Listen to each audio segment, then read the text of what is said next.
What on earth is happening with Borussia Dortmund? We always expect them to be, the dark horses, if you like, not just in the Bundesliga, but indeed in Europe. And they were Champions League finalists last season, but you wouldn't know that to look at where they are this season, would you? They're continuing to surprise us, Dotun, just in a less pleasant way, I suppose. So they lost 4-2 at Holstein Kiel this week. How bad is that result? Really bad, because Holstein Kiel obviously have far less means than Dortmund do. It's their first season in the top flight. They've looked nailed on for relegation the entire season. They were 3-0 up at half-time. Now, Dortmund pulled themselves back into it. Lewis Holtby, who you might remember from Tottenham, got sent off for a really awful tackle. That was wild, that charge, mate. Awful. And he'll be out for a while, you would assume. But Dortmund had an opportunity to continue to push for the equaliser.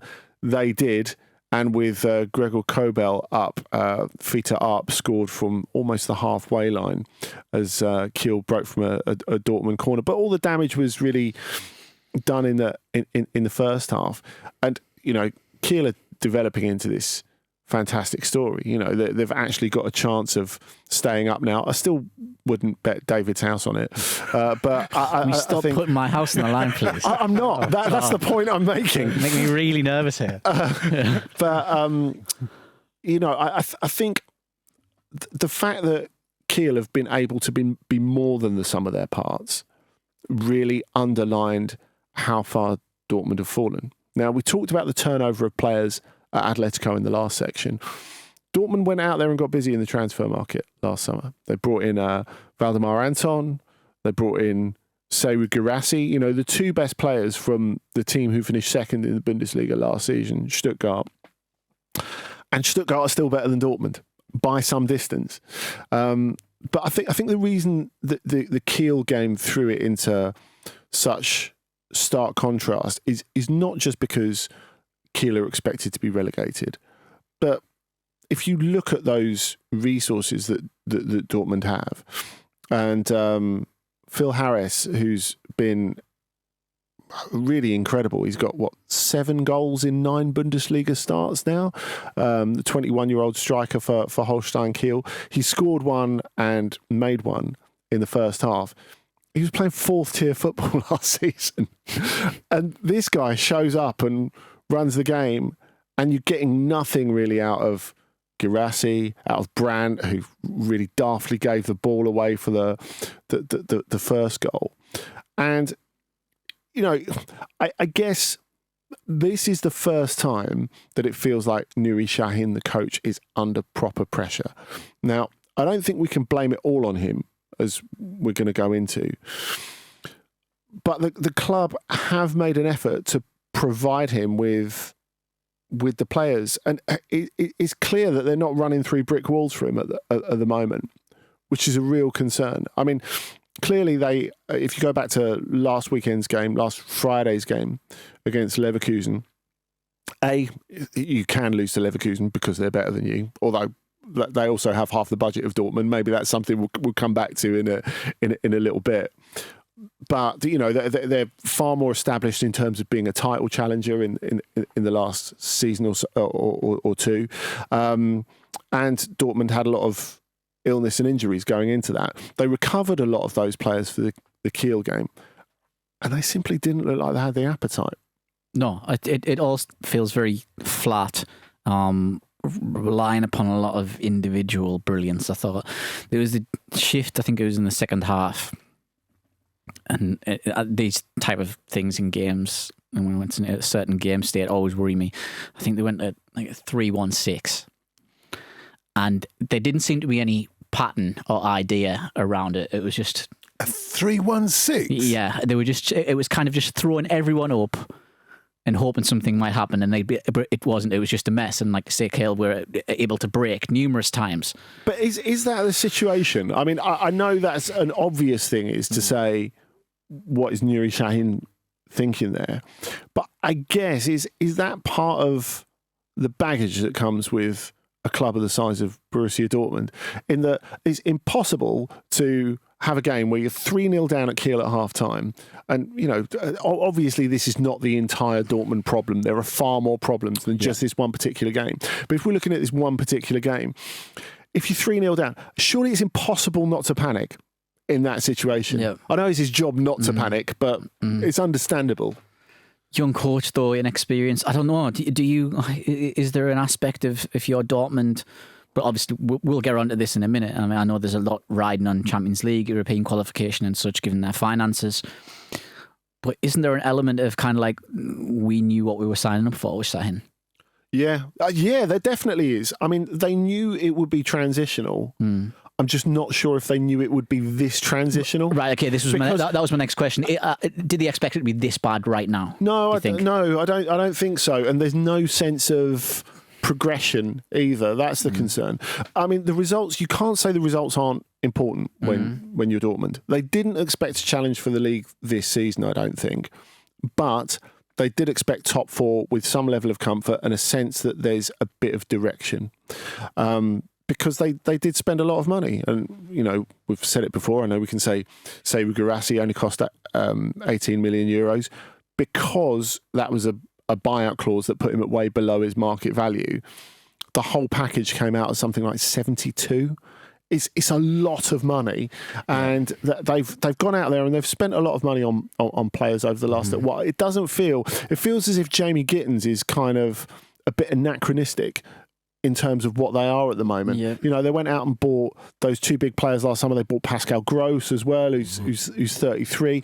It feels as if they've come away from their identity as developers, yet they've put a young coach in charge who should be developing the team. Yeah. But I mean, you can't say the results don't matter in that financial context because, they're 10th at the moment, which is their lowest position since at the halfway stage of the season since Klopp's final season in charge, which was obviously a mess, and they were bottom in February. And then you look at the fact that they're 5 points adrift of the Champions League. They cannot afford to not get in the Champions League. Yeah. Like financially, they cannot afford to not get in the Champions League. Having said that, and I think Andy makes an excellent point about this isn't the kind of Dortmund that we've been led to expect over the last however many years, and definitely on the developing new players. You're not convinced about that? I don't know. I just think it's a long, long time ago. You're saying, it's the Dortmund that we've, over the last few years, but it's a long time ago since Dortmund were that Dortmund of developing players. You say that. They still managed to do that with Haaland, although they didn't develop him from scratch, obviously. They managed to do that with Bellingham, turned him into a 100 million euro player. But apart from Gittins, where is the next one? I mean, they went for a lot of win now players last summer, which is the issue and creates a pressure on Şahin that maybe he's not got the experience to deal with. Yeah, no, I think so. I just think I just don't think you can hire a manager who's 36. This is only his second, head coaching job, first in a major league. Okay. And then suddenly just, go give up on him. I think you have to support them if you've got a long-term project of where you want to be. And that's what brings me to the fact that I think the problems are far bigger than Sahin. I would agree with that. I don't think Dortmund have got that identity that is conducive to a young coach and young players succeeding right now, and they haven't for a number of years. And that's my issue. I don't think, say Haaland came into that Dortmund team now, or Bellingham came into that Dortmund team now, are they going to see the level of development that they previously saw? I don't think they are. I don't think it's a good place for a young player to be right now. But this is about the optics. Yeah. This is about the optics. You've both mentioned Şahin's age a couple of times each, by the way. And what I've seen in the past is that when you have some uncertainty around youth in football, they always bring in some sort of veteran in there to oversee things or just to wait in the wings. And apparently, according to the media, the veteran that's waiting in the wings at Borussia Dortmund at the moment is, our listeners might be surprised to hear, one Erik ten Hag. Really? Yeah, so... He's quite literally in the wings. He was at the Leverkusen game, so he is he's at the training centre apparently, so he is actually in there. It's a great place to go and watch football. Yeah. What can we say? And I think this is the shadow hanging over Şahin, really, because Ten Hag clearly divides opinion in England and had a mixed time in England. He's enormously rated in Germany. He did a great job in the second team at Bayern and as a coach there. And he was brought in by Matthias Sammer, who, of course, used to be the Dortmund coach, used to be a Dortmund player, now is an advisor to Dortmund's board. So to see Ten Hag at the games is not enormously surprising. But as you said, it's the optics. It's the timing. Now, Lars Ricken, who's the big boss now, or going to be the big boss at Borussia Dortmund, he couldn't have been more emphatic in backing Şahin. But, like we said, you can't completely remove it from the context of results. While I agree with David that you've given this guy a project, you know it's going to be transitional, you've got to stick with him. You've got to stick with him until A, you're facing this doomsday scenario of a massive financial loss, and B, like, what if it turns out that he is the wrong guy? Even if it's the right idea, it is the wrong guy. Now, Dortmund, the funny thing is, we can talk about their identity of being a developer of players, and, you know, we still think of them in terms of Klopp, really, and in terms of what Klopp's Dortmund were. But that was so long ago. The financial stakes are way different. And they're kind of like, they're like a mini Bayern. And some of their fans fear this, that they've become like a mini Bayern, really. And part of that is if you look upstairs, and we talked about Lars Ricken being promoted to be the successor of Hans-Joachim Watzke when he goes next summer. Is he really qualified for that? I don't know. And then you've got Sebastian Kehl, another former player who has signed an extension as sporting director this week. Sven Mislintat's come back to the club. Of course he's there. Matthias Sammer's there. And Watzke's still there. There are so many voices who've all got their say. And then they've got Nuri Şahin because, well, he's a Dortmund guy, isn't he? Mm. And this obsession with Dortmund DNA is quite Bayernish.